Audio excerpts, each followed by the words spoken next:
go into the winner bracket finals. Are you guys ready for this? Put your headsets on. It's time to go. We're live. Absolutely. Hey, listen, Blue was the one without his headset on. I had mine ready. I was ready to go. I'm going to call him How out. dare you have fun? This is serious business. I'm just saying, Paulie has a different level of energy, and I'm like, what is happening? Like, I know. Paulie stole our I can't match attention. that level. I can't match that level. How dare you, so, like, Paulie? I'm talking right now. All right, we're here because we're having the winner bracket finals. Yes. We're going to watch Bay State take on Central Florida. We just talked a little bit about our predictions. It seems like Bay State is the favorite for you all. So what does Central Florida have to do to be the answer to that? Javi got to go sicko mode. He really has. Well, is he going first or third? That doesn't matter. I mean, like that's the point, though, right? Is that they're sort of like relying, not necessarily relying on Javi, but like there's a lot of obviously play and strategy based off around him because of the fact that he went first and then decided to provide himself an anchor as well. There's a lot of things that you have to keep in mind when you're looking at a situation like that as well. So that's definitely something that I'll be interested to see is how they sort of maneuver him this time. Going up against somebody like Bay State is definitely going to be a tall order, I would have to say. I mean, that's the thing. Is he going to have to go sicko mode if he's the anchor? Like, at that point, it's just, okay, we need you because we couldn't do it. Like, Javi, you're our last hope type of Yeah, mode. but if he goes first. It's going to be a reliant play. And that's not to discredit the other players. I mean, you saw some interesting concepts out of his teammates. I mean, you saw, like, even Jake, who's got a phenomenal Steve, like, he is heavily rated. Like, it didn't go in his favor because of the other stops that they pulled out. So I do think that there is potential there. It's just ultimately Bay State just there's so much depth. There really is. Yeah. Well, we're going to find out very, very soon what this match is going to look like because it is time to start this game. Let's go. All right, thank you, Anna, and everybody up at the desk. Guys, you heard it already. Bay State College versus University of Central Florida, the two top seeds of the bracket. Of course, delivering on expectations, making it all the way to the winners finals here. And it is going to be a close race, but I don't know, with the roster so deeply stacked as Bay State's, I mean, they have 7 players at their disposal. It's kind of a toss-up. Who's going to come in at any point? I think they're the favorites to take it. Again, they were seeded first coming into here, but don't sleep on UCF. Javi, Jake, CECC, and Nave, all very strong in their own right. Yeah, the biggest thing, though, in these crew battles is counter-pick potential. We've been talking about it throughout the day so far, and when you have a roster 7 players deep and each one of those 7 players plays a very different character spread, you've got counter-pick potential galore, and that is the biggest thing. But it looks like they are going to be leading with Nexus, taking a seat down up front. So Falco to start off yet again, and probably Javi to meet him. This is going to be interesting because we talked about it at the tail end of Bay State's last match, where Falco has one of the fastest reflectors in the game at it being frame 1 active. Javi relies mostly on those quick projectiles, but it actually doesn't look like Javi is going to be meeting him. Nope. We are going to have somebody completely different, and that is going to be CECC stepping back to the stage, bringing out the Nest, and also bringing out 68.3% before the clock even starts. Hey, I think this is a really good pick on UCF's end. Nest does match up pretty well into all the space animals. You've got some devastating edge guards, really solid combos on their fast-falling hurt boxes as well, right? So I think this is going to go pretty well for them if CECC can keep up the pace, but Nexus not a player to ignore at all. I mean, matchup or no matchup, this guy can hit you once and absolutely wreck your stock. He's got to be very careful at the ledge here, though, because one back throw from Ness will evaporate him, but so too will the up air. That falling up air on shield, very, very potent. And we see the results loud and clear here as Nexus's first stock and Bay State's first stock both go away. Yeah, again, Bay State kind of fighting to defend that #1 seed title. It's not working out for them very well yet. They do have a ton of monsters hanging out in the back, most notably Sonic's best player in Dominican Republic. We still haven't seen Sonic on stream. Exactly, yeah. Shrouded in mystery. Going to be trying to catch that nair right now as Nexus lands on the top platform, but no, not too much damage been done quite yet. 66.6% at the ledge is a little bit dangerous because, like you were talking about, Falco, a little bit on the lighter side, but Nexus regains his footing and then tries to find spacing, but yet again, the falling up air. Man, CECC really opening up a huge lead for UCF and keeping it going here. He really favors the up smash over down smash, but had he gone for the opposite yo-yo right there, we could have seen Nexus die. Okay, the up air though, all right. Nexus back in this all of a sudden. But if UCF kicks things off with a 2 stock, I think they're actually looking great to make the upset happen. I don't even think UCF necessarily needs to find the 2 stock. I think they just need the victory in here and then CECC to find 1, maybe 2 more stocks on whoever they send in next, be it Toxex, be it Anarchy, whoever. Because that is a lot of mileage they're finding off of just their starter. Tries for the 2-frame F-tilt angle down there, but not able to get it. So instead retreats to the platform, and he's looking for a PK fire that he can start with a combo and finish with a KO. Dash that comes through, but it's still not enough thanks to some good DI by Nexus, and we just return back to neutral. Oh, loving the side magnet stalls there, cutting off his vertical rise from the double jump, keeping that pressure nice and low to Nexus. And look at this, only 25%. That 2-stock very well may come through here unless we see a big breakaway from Nexus. Gets the up throw back air, but not able to get that laser to follow it up. He was looking to get the laser into imagination, essentially, to follow up on CECC off stage. And this time he might be able to do it. Gets the startup of Psymagnet, but he's set downwards, and the angle is not enough to get him back to stage. A critical mistake from Nexus is going to result in a huge lead coming through from UCF, now leading 8-6 against Bay State. Yeah, trading with that 1 weak setup hit of the forward air right there, and a fast faller like Falco, he's going to sink like a rock. And we saw just the angle not there for Nexus. Watch it again here in the Barbasol instant replay. Here we go. Just the one, so interesting property of multi-hits in this game. Most initial hits of multi-hit that aren't the final hit will drag down because the intended effect of it is that it links it into the other hits of the multi-hit. But what happens when you interrupt those multi-hits? Well, you get sent in really wonky directions. As evidenced here in the Barbasol instant replay, we saw that the hit 2 of Ness's Fair drag down property took effect and then was interrupted before the final hitbox. He was sent almost straight down, and like you said, despite being one of the highest jumpers in the game, when you fast fall sink like a rock that far, not too much you can do. Yep, and of course his double jump not even intact right there. He used it to attempt that neutral air that ended up trading with Ness's Fair, and just that fatal combination put Bay State at a 2-stock deficit here. Certainly not the outcome we were expecting, but this could be exactly what UCF needs to take it to the winner's side of the grand finals. They've got CECC staying in, 2 stocks, nice and healthy. Of course, he's going to be reset to 0%, even though Nexus was able to get a pretty good combo started. It looked like the tides were about to shift. He went for that edge guard, just bit off a little bit more than he could chew there, and now it's going to be Bay State in the position to respond. Okay, and this is a player that we haven't even seen sit down yet. It is Anarchy stepping up to the plate. So we're going to see another one of these not all too common matchups. We're going to see Ness taking on Greninja. Now, Anarchy is no stranger to fighting against Nesses. He's been in the trenches of online of those Wi-Fi tournaments. I've seen him many a time in the Coin Box and Panda's Bamboo battles, etc., just grinding his way through and taking a whole lot of names in the process. So we're going to have to see if they're able to take down CECC without too much damage to themselves, but I wouldn't be too surprised. Yeah, I don't know, man. This is kind of a toss-up even still because they do have Sonics waiting in the wings, a player who really kind of stands out from the rest of the competition. I feel like we've been saying that so much, and we just haven't really even gotten 2 Sonics yet. It's just been like, when Sonics gets here, you'll be sorry, and then he never really never does. Well, hey, that's because the rest of the Bay State team is lined with talent as well, so the fact that they're not even forced to bring their anchor out in pretty much any match that they've played so far really speaks to the strength of this program, and really speaks to the value of investing heavily in your esports programs, right? If you're recruiting the best talent out there, which Bay State has not been shy about, bringing out players from Vegas/Dominican Republic in Sonics, Southern California in Nexus, New England area for some of their other players as well, like Toxex, you know, it goes a long way. You put yourself on the map, you could become one of those destination schools for esports.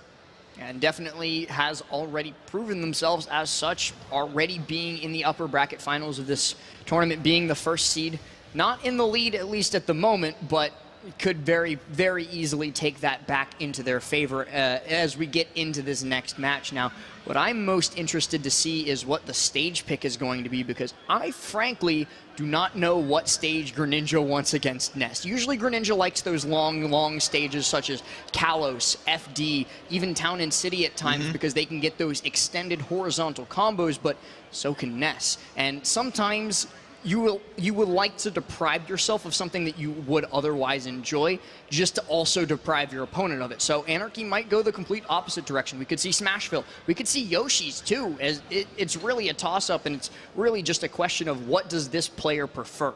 Yeah, I feel like as different as the game plans between Greninja and Ness are, they do kind of like similar stages. So that's a good observation there, Lass. And I mean, it'll come down to player preference at this point. I feel like whatever Anarchy is most comfortable on is where he'll go, and just kind of hope that Psychic doesn't like playing there. We'll have to be seeing soon. I can hear nest noises in the background already, so I think we're probably just going through a hand warmer real quick. Anarchy warming up as he's coming in fresh. And also, I don't know if he's played in any of the crew battles today so far. Bay State's been so strong, so dominant that they haven't needed to call on them. So we'll just, you know, have to give them a little bit of time to get the buttons into their hands before they're forced to go up against somebody as menacing as Psychic. Yeah, or perhaps icing out the competition just a little bit, you know, getting that little trade. Yeah, it is. It definitely is within the limits of reason, of course. So we'll see exactly what Anarchy brings to the table once the game starts. That said, Psychic, we know what he's capable of. We've already seen, you know, he slew Nexus in a pretty dominant fashion. So if you look back at some of Nexus's performances in these crew battles, that is no easy feat. Psychic just sitting there, staring at the game. He's using his psychic powers. Yeah, he's... Thanks for the thumbs up. It's, thank you, Nave. Yeah. Psychic just focusing himself, dialing in, making sure that he's ready for the challenge to come. And he's already taken 3 stocks. He's already, like we talked about during the last one, gotten that positive record, has already done what is necessary. Now anything else he does will be extra credit. And who doesn't like extra credit? We're all college students here. Formerly. Either way, these players, they're all so strong. I cannot wait to see what Anarchy brings to the table. It's the first time I've ever seen him play as well. Haven't tuned into any of his performances at Coinbox or Bamboo Battles, so definitely very ready and willing to be impressed.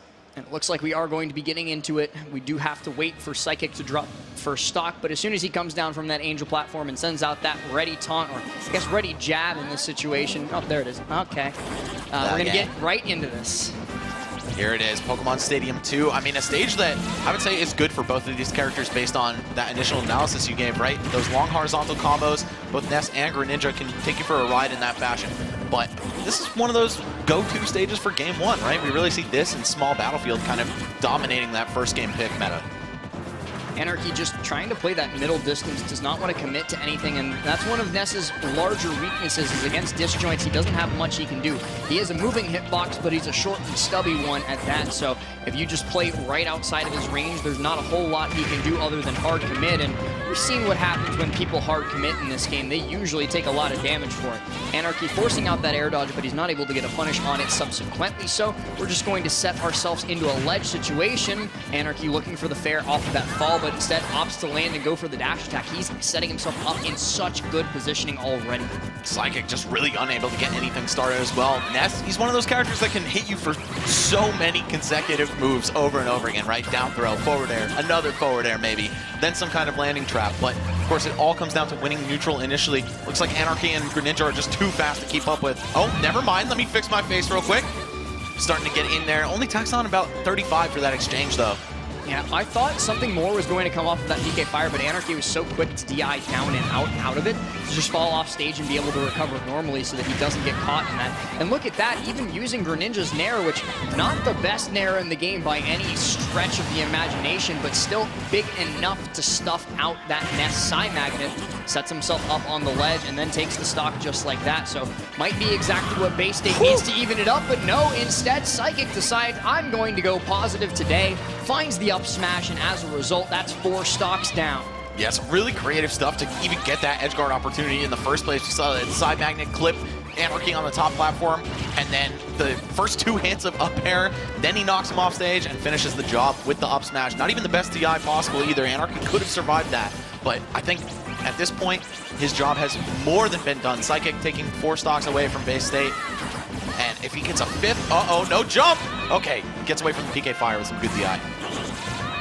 Gets up shield in time as well. Not going to let Psychic get away with too much in neutral there. Landing with the Nair, puts him on the platform, but expecting him to fall through immediately. A lot of people, when they get stuck on the platform, their first thought in their head is, I need to get out of here. Psychic, though, a little bit more confident than that, able to just hold shield for a moment. Spot dodging through the first hit of the up air, too. Now back on stage and resetting, and we're pretty close to even in terms of percent at least. Psychic starting to pull ever so slightly ahead. Keep in mind, he did start the match a stock down, so just pretend there's an extra Ness head underneath his portrait right there. Both of them just dancing in and out in neutral, not wanting to commit, not wanting to give the other one an opportunity to get a big punish, and this is really how this matchup should be played. And Greninja definitely does not want to get in close with Ness and get comboed. Ness, the same. Yeah, both of these characters do have some pretty extensive combo games, but right now it's just looking like neither of them can get that clean breakaway. Either one of them is hardly getting a hit, let alone a breakaway. The fair comes through from Anarchy. It's a straight hit, which straight hit kill power is pretty strong on Greninja. Gets the high pop-up off the dash attack. You're Psychic gone? Deep off. No, yes, he is. Okay, that was very, very smart from Anarchy. Yeah, just pushing Ness away from the PK Thunder, it looked like right there. But either way, a missed recovery from Psychic is going to send him out of the crew battle. Of course, there are still 2 players left on UCF side, though, and it would have been so nice if he could just land that one more decisive hit, send Anarchy to his last stock, but unfortunately, it's not going to happen. UCF only up by 1 now. You say unfortunately, but UCF has put themselves in such an advantageous position, and they're actually up. They're up by so much because not only was Psychic able to take out his first opponent, he was also able to weaken up his second opponent, soften them up for Jake to come through, or Jake or Javi rather, to be able to come through and find something heavy hitting, find something great to be able to get, you know, even in even bigger league. Excuse me. Yeah, I mean, that was just really clean stuff from Psychic. Of course, our Ness player from UCF, able to take 4 at the cost of 3. But, I don't know, Bay State, of course, they need to be weakened a little bit more than just a 1-stock deficit, knowing the power of their anchor compared to pretty much every other player in the competition this weekend. But Jake, very close second, I would say, in terms of like global ranking and accomplishments across the board, right? Sonics, of course, from Bay State, I would say at this point, top 20, maybe in top 15 in the world. Best player in Dominican Republic. Best player now in Las Vegas, Nevada. But Jake, best Steve NA? Question mark? I mean, Yanni is now starting to fire back, but Jake has, of course, had insane results. In terms of results, originally it was always Yanni at the top. Found that early dub over DeBuzz at, I believe, Riptide, and kept running with it. But then Jake kind of caught up, kind of took over for Yanni, and was able to just keep on going, saying like, hey, I'm the best Steve NA, and you got to hold that. Right. And then Yanni with a crazy Genesis and Low Tide as well, I believe. Yeah. So it's very close between those two. But either way, the point is that Jake is also one of the best players in the world, also one of the best representatives of his character. So if he's able to take Anarchy's 2 stocks down here, we'll get to see him versus Sonics. It's kind of like the title fight of the weekend. And it's also definitely the Wi-Fi Classic that I've seen 19,000 times approximately over the course of my commentary career. So it'll be like coming home for me. If you had to guess, what would their record be online? Off the bat, I would say it's probably like 27-21. In Sonics' favor? In Sonics' favor. That's still very, very close. It's a lot of matches, though. Yeah, and if Sonics is able to, or sorry, if Jake is even able to get 1 stock off of Sonics, that could be huge in determining the outcome of the final match, which will most likely be Javi on Earth versus Sonics. Yes. We are going to be getting into this very shortly. I think they're still determining the stage that this will be played on, but I think we are locked into Jake just due to the fact that he's sitting in the chair. Yep. I would be very surprised to see anything else at this point. It looks a little too late to turn back, but that means we're going to have Javi and Sonics. Like Town and City. Interesting stage choice against Steve. I would not recommend that. It's hard to feel like, well, it's Jake's pick. It is Jake's pick, you're right. Sorry. Yeah. So I would recommend that. Good job, Jake. Smart guy. Pumping his fist there, too. Yeah, Town and City, just a phenomenal stage overall for Steve. He's able to mine relatively quickly, get good resources with the wood coming through thanks to the Diamond Axe if he can get it on the board. And then it's Town Blast Zones. You're going to die at 60 if you get hit by a back air on the ledge. Yeah, very true. And, of course, the high ceiling, something that, like, kind of counts against Steve, right? His up smash off of the ladders, definitely very important, but I think it's even more important to take that option away from Greninja. Up air and up smash being 2 very prominent vertical kill moves. We'll see how that comes into play. We'll see if it even comes into play at all. But maybe, oh, okay. No, we're cutting right into it. All right, 2 stocks for Anarchy, 5 stocks for his team of Bay State College, and we've got UCF leading by just 1. Air dodging back to stage, Jake going to take this opportunity to build up some of those resources that we were mentioning. Drops the anvil right on top of Anarchy as well and keeps him pushed off. Up air coming through from Greninja, though. Not going to be able to get the juggle. The juggles are so important in this matchup, and Jake just almost instantaneously escaping. All right, here it is. These two, I think so much rests on this match, right? Oh my God, footstool into Anvil. Jesus, killing at 108. I thought this stage had a high ceiling last. What's going on? Well, it does have a high ceiling, but here's the thing, Max. It's an Anvil. It's very heavy. Very strong. Jake actually able to armor through that back air. Anarchy was certainly looking for the drag down bear in that situation to try and put Jake in a tech chase, but Jake just gets up and out. Oh, another downside to this matchup for Greninja is that being such a fast faller, he can be looped by the jabs into the corner and then get double spiked by forward airs or potentially edge guarded by blocks. There's a lot going on that really makes this matchup work pretty well for Steve. Looking for the back air on Anarchy there. Still only 17.3%, but if Jake can set something up at the ledge. Good footstool by Anarchy to reset positioning. Oh, and he's just trying to break those walls down, but of course Greninja really has to commit to those aerials. Forward air, not the fastest on startup, and Jake all the way at the top of the screen. Anarchy, we need to see you land a KO right now to shrink this lead. Looking for the fair, but actually Jake is going to be not able to get out of that. I thought for sure the down smash would have hit, but Anarchy is more than prepared for that situation, so gets the pop up and then immediately finds the fair. Now throwing out those water shurikens to be able to interrupt, but Jake comes back on stage, now has diamond tools in hand. This is where he is at his most threatening. Puts Anarchy at the ledge and now setting up with the TNT, looks for the F smash, and instead it's just going to be a minecart out of disadvantage. This is looking like a potential huge lead for UCF. If they go up 2 stocks, 5-3, I don't even know if Sonics can save them from that point. Anarchy, you need to turn it up right now. Get rid of this square man. Looking to do it right there. Jake almost gets the Jake smash off, but he's not able to. Anarchy landing on with the Nair. Minecart out of disadvantage too, but no straight hits yet. This is looking very reminiscent of that moment in the first match we saw Anarchy in, where he was just dancing around, not really committing to anything and not really forcing anything out either, just waiting for the opponent to commit. Ooh, Elytra out of the corner, love that. Yeah, very aggressive option, but of course it's got a super low ending lag on it. Wow. All right, Anarchy hanging on. If he manages to land a forward air in the corner, this could be huge. 84% would be KO percent. Jake trying to get out of the corner with both Anvil and Minecart, setting up that wall too, so that if Anarchy comes in, he can tech off of it and not be in what just happened with that Minecart.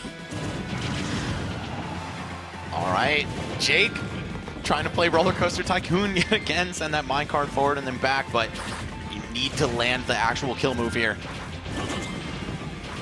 Oh, so close. Oh my God, both of them just almost connecting, and then finally the forward smash comes through for Jake, putting UCF at a 5-3 lead. That's absolutely massive. Jake thanking his lucky stars, standing up there and taking a deep sigh of relief as he takes down Anarchy and gets him and his team all the way down to Bay State's anchor. First time we've ever seen this. We have not seen Bay State's anchor player. Yeah, and we have not seen Bay State at a stock deficit the entirety of today. So there's a first time for everything. I guess there's a last time for everything as well. We'll see how this is going to shake out. Look at that clank. That was ridiculous. I didn't even catch that the first time around, that Jake not only got that F smash out of the corner to catch Anarchy's landing, but Anarchy also very nearly died to the up smash as well. Right. Worth pointing out that also means Steve's up smash has projectile priority. So you can clank with it with aerials. Normally aerials do not clank with grounded moves, of course, unless they are projectiles.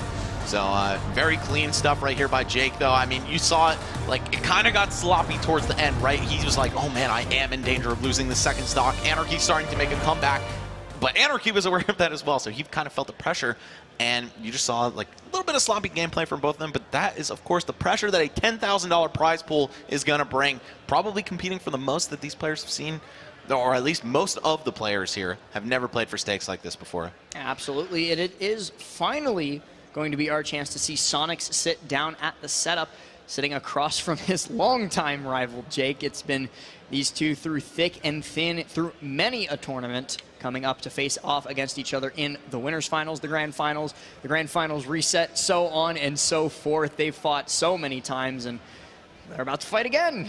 Yep, well, fortunately, or rather unfortunately, I'd say for them, most of their meetings have not been offline, right? So this is going to be a little bit different than a true test in like a singles bracket. Of course, Jake is going in with 2 stocks to 3. There's, you know, only one match that they'll get to play each other, and it's very different from a typical set. But of course, it is refreshing for these two. I'm sure after 48 sets or so, you know, minimum, you were just spitballing online. It's very nice. I took a guess at how many times I've seen this set played out, and I'm probably pretty close, to be completely honest. I don't doubt your memory, bro. Let's say in the 40 to 50 range, right? But again, that is all online, and it's a lot different. But here on LAN, even with 3 stocks to 2, we're going to finally get some kind of real answers as to what gameplay between these guys looks like. 3 stocks to 5. Sonics is going to have to take out both Jake and Javi on Earth. Able to take Bay State all the way to the grand final, but Jake, well, he's going to try and put that brick wall both figuratively and literally in Sonics' way so that he can't spin dash his way to the dub. Yep. That is a huge obstacle for Sonic, right? Who likes to occupy a ton of that ground space, just move laterally very far, and of course he can jump out of spin dash, he can spin shot over the blocks as well, but just having that physical boundary between them is actually going to be huge for Jake. And I don't know enough about Sonic versus Steve head-to-head at the tip-top level like this, even though these two have met so many times online.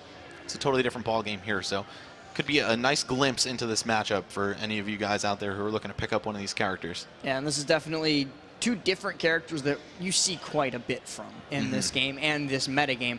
Both of these characters very much top tier, very much at the top of the meta, and very much about to be on our screen as we get into what could be the final match of our upper bracket finals here for SSBU. Jake versus Sonics. Let's get it started here once again on Town and City. Yeah, if Jake goes absolutely crazy here, he could take all 3 stocks with only 2. Spin charge fair is going to be crazy on this stage, though, so Jake has to be very careful because Sonics could find KOs as early as 60%. Right, and that really speaks to the difficulty of staying good at a game like Smash Ultimate. We were just talking about how this is a great stage for Steve against Greninja, but now suddenly you throw a different character like Sonic into the equation, and it looks a lot different. Jake building up the walls, though, these walls between us. But look at this movement by Sonics. He's able to create that one singular opening in the wall there that Jake built, and all of a sudden he's in Jake's face once again. Yeah, this is a matchup that is super, super dependent on how well Steve is able to set the field up, and of course, by the same token, how well Sonic can play around it.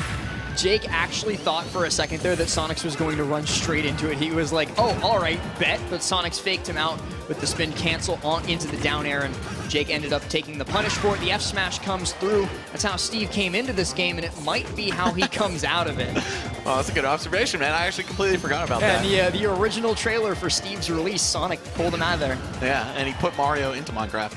No resources for Jake if you take a look. Jake, usually we've talked about it as one of the best Steve players in the entire world at conserving and building resources. Here now, he's scrapping for the barest bit of wood and iron. Yeah, he hasn't gotten a moment alone. Sonic's keeping the pressure up. Of course, as fast as Sonic is, usually you're seeing him use that speed to run away, but also Sonic is just sticking the pressure to Jake, not letting up at all. Forward tilt, gonna catch that ledge option, and put Sonics at at least 1 less stock of a deficit. A huge lead for Sonics within the game. Not so much of a huge lead within the crew battle at large, but if Sonics can take this out while still holding on to 3 stocks, and it's looking likely here as he's not too damaged up on this 3rd stock. He can go in healthy against Javi, healthy and happy at that, and I might have just cursed him there as Jake takes him down with a bear for the ages. And that is the power of Steve on Town and City. Of course, that back air, especially with the upgraded weapons, really threatening, can kill at some insane percents. Okay, Jake getting a chance to start it up. What's he gonna do? Oh, he just gets off the edge, respects the recovery there from Sonics, doesn't even try to drop, well, he can't drop Anvil on him because he has no iron. Yeah, and phenomenal DI from Sonics too to be able to escape that dare combo. Most of the time you see a character, especially at low percent, get hit by a dare, they're going on Mr. Bones' wild ride, but here Sonics takes 1 fair and says, all right, no more. Yeah, sometimes just cashing out, taking what you can get is actually the best way forward. Oh, man, and he's going to find that backer as well. Okay, Sonics manages to stave off the bleeding. You know, 2 stocks to 3, not the end of the world, but he's going up against a very potent adversary in Javi on Earth in a matchup that he probably doesn't know all that well.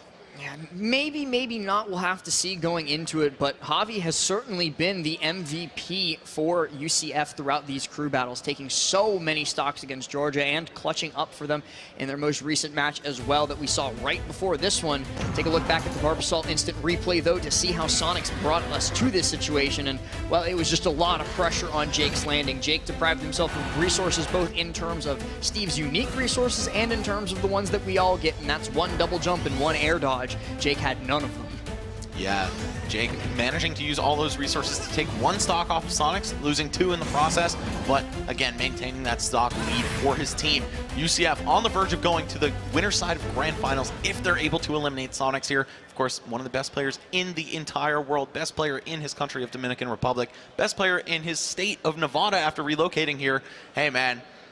It's a tough road. That's all I got to say. So best of luck to Javi and UCF in the process, but Sonic's looking really tough to topple. Can't really ask for much more of a handicap in this kind of situation, though, than one extra stock, and that's exactly what Javi's teammates have gifted him here.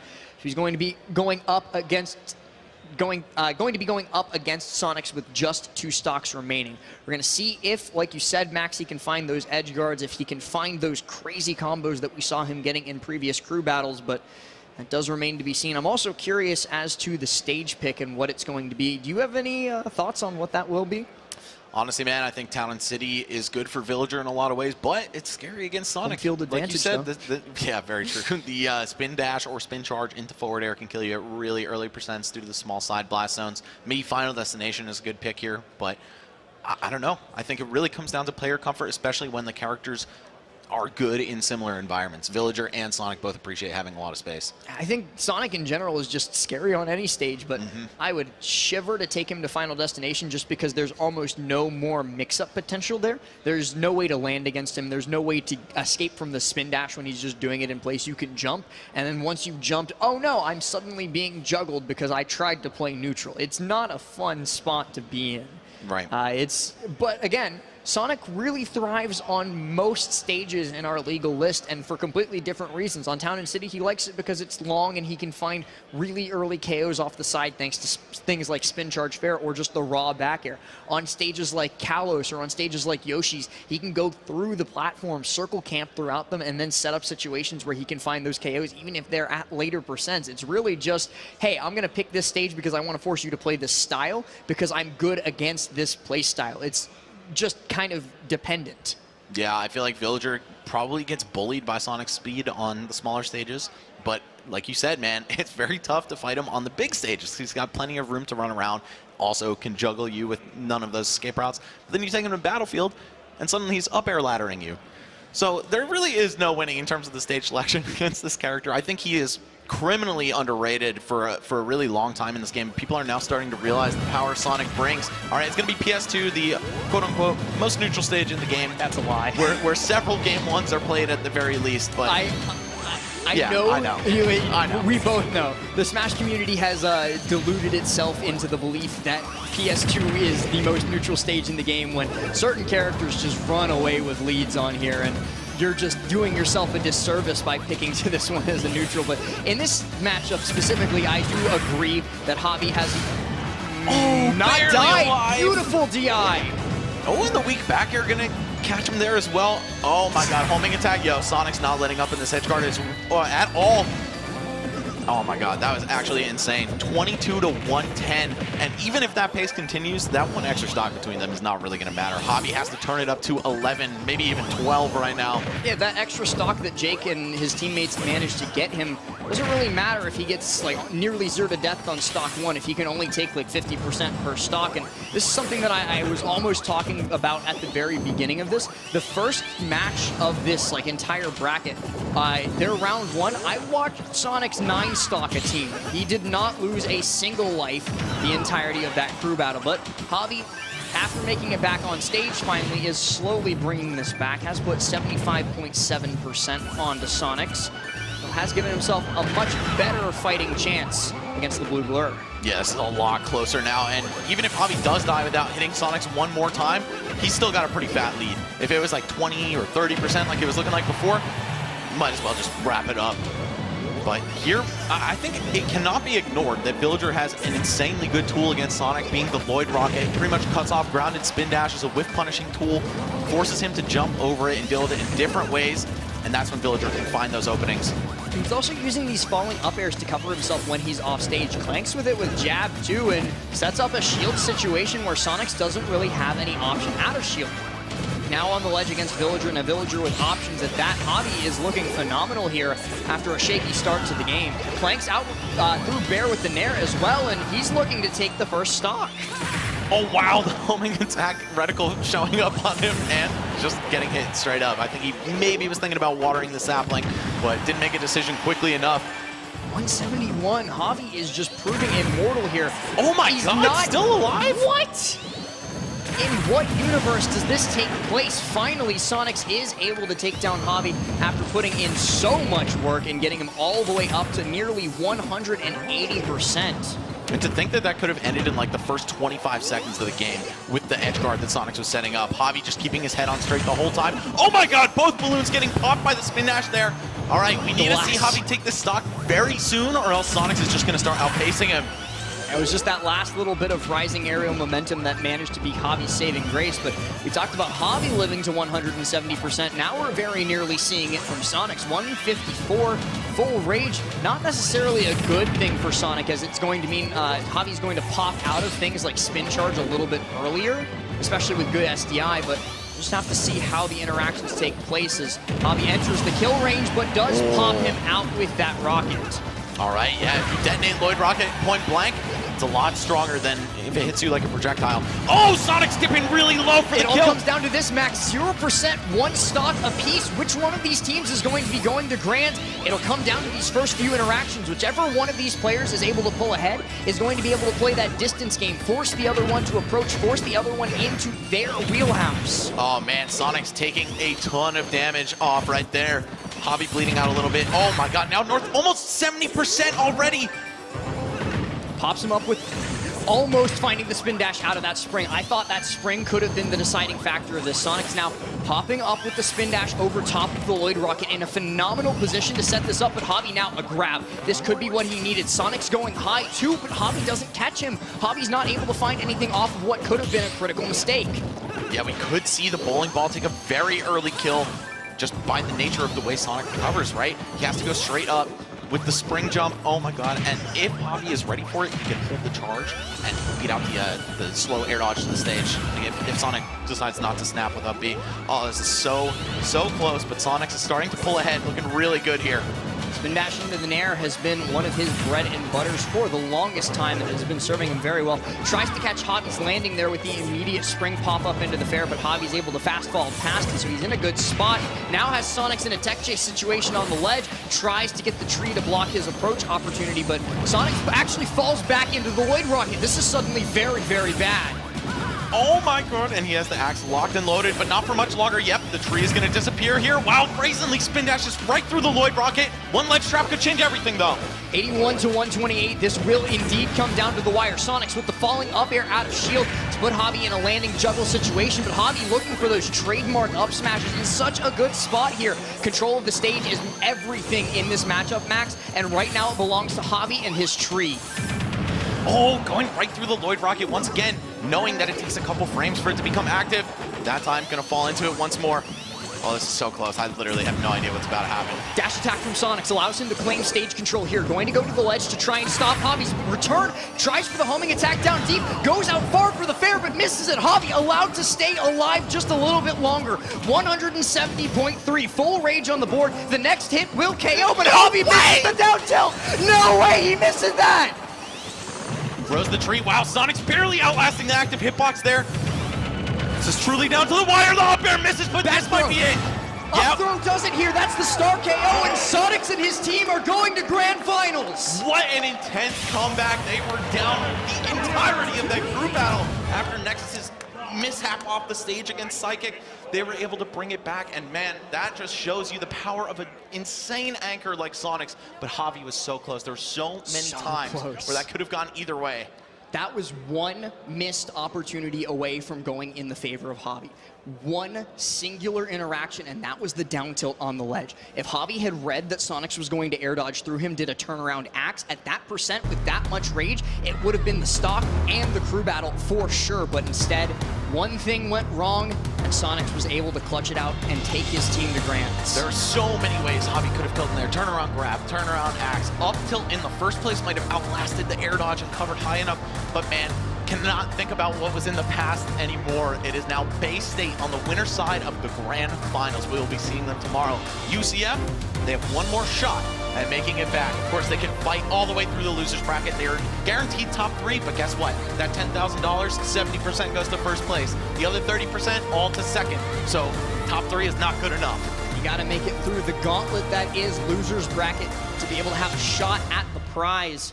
Be able to have a shot at Bay State once again as well if they want their run back, if they want their revenge. But either way, there's a lot of killers down in lower bracket, and well, I for one would not want to be down there.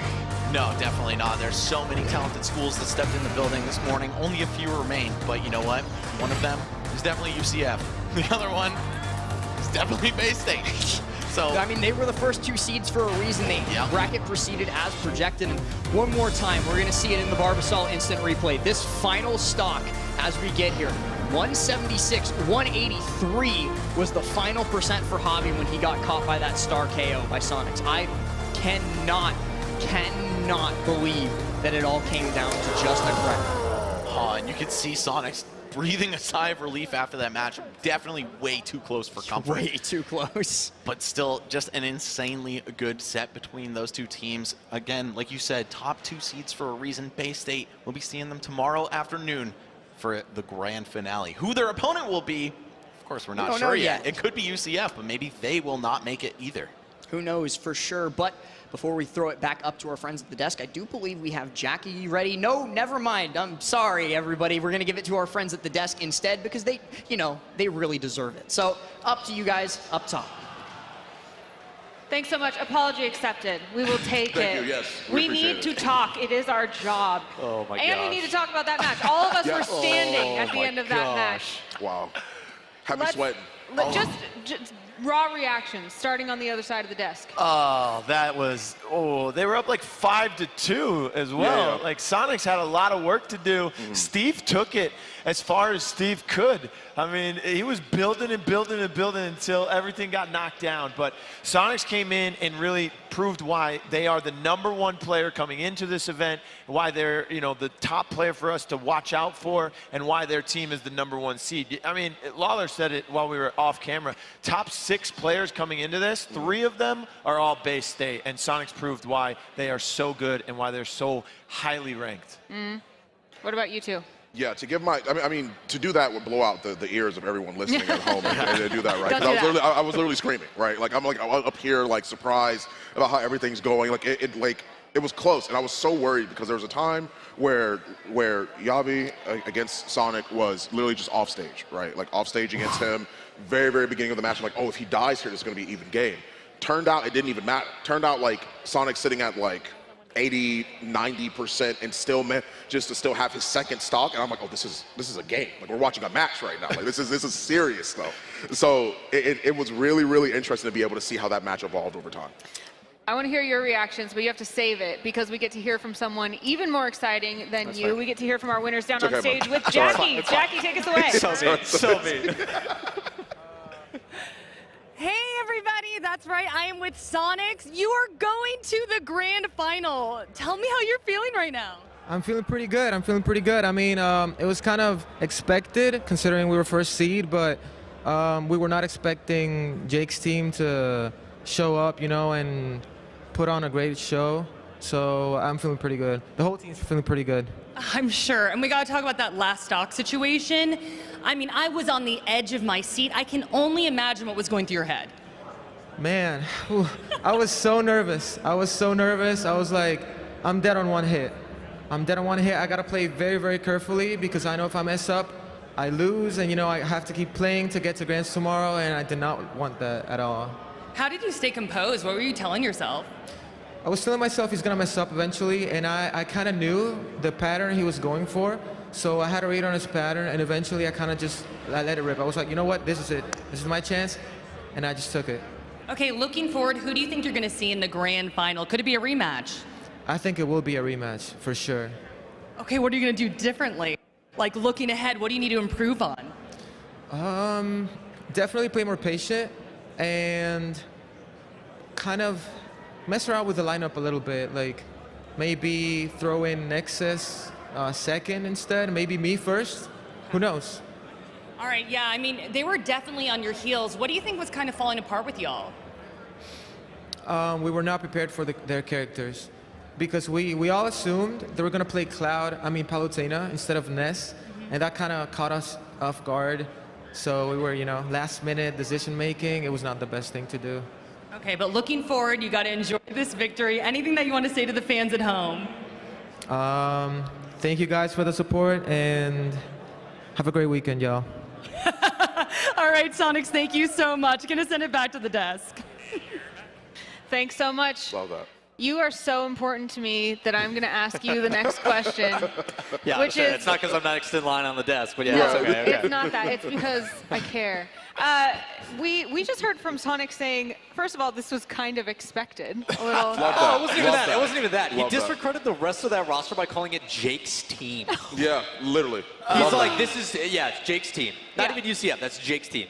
We talked so much about mentality as well, and hearing Sonic say he's going to mess up eventually is what he was thinking. Not, I need to not mess up, but he's going to mess up eventually. Talk to that mindset. It's actually impressive, and you see that actually carry throughout the rest of the roster. You and I were sitting here watching the Greninja play by Anarchy a lot, and very patient, because the neutral attacks do provide a lot of poke, as we were discussing. I'm learning so much, by the way. Oh, I was going to say.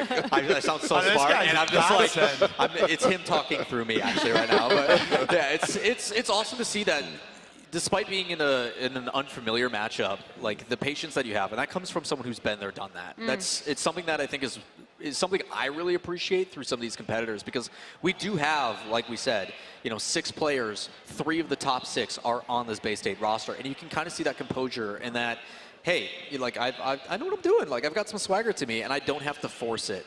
Even with that, though, Jake, obviously, Steve, you have my heart, but. Yeah. Primarily, it's Javion Villager. We saw him play super aggressive, but then the long-term poke, he wasn't afraid. Like, Sonic has so much ability to move that he was playing it as more of like a zone game, but then still was playing aggressive and going for some plays. Like, Sonic says, like, yeah, like, we expected to win, but it's one hit difference. Like, one attack, and they lose that. So. UCF, man, that lower bracket, I fear for everybody else down there. Yeah, I was going to say, we heard a lot of, like, this is one missed opportunity away for either team. I mean, that last match was very close. So, in your opinion, Fawn, is this swagger deserved? Like, were they that much better? Oh, dude, Sonic's a monster. Absolutely. He's so good. So good.